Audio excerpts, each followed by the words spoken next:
உண்மையை சொல்லணும்னா நீங்க இதெல்லாத்தையும் ஏற்கனவே பல தடவை பார்த்திருக்கீங்க, ஆனா கவனிச்சிருக்க மாட்டீங்க. சென்னை, பெங்களூரு மாதிரி பெரிய ஏர்போர்ட்டுக்குள்ள போன உடனே அந்த பறந்து விரிஞ்ச உணர்வு வருமே, அதுக்கு காரணமே இதுதான். இனிமேல் ஒரு டோல் பிளாசா வழியா போகும்போது ஒரு நிமிஷம் வண்டிக்குள்ளேருந்து மேல பாருங்க. அட, அங்க இருக்கிறது ஒரு ஸ்பேஸ் ஃப்ரேம் தான்.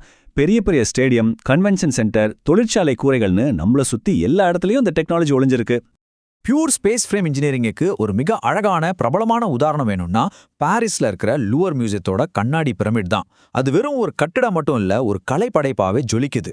ஸ்பேஸ் ஃப்ரேமருக்கு பின்னாடி இருக்கிற முக்கியமான தத்துவத்தை இந்த ஒரு வரி அழகா சொல்லுது.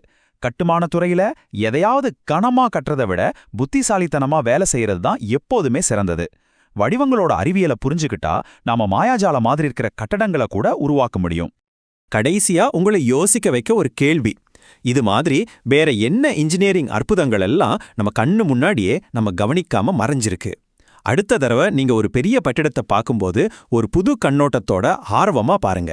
உங்களுக்கு என்ன ஆச்சரியம் காத்திருக்குன்னு யாருக்கு தெரியும்?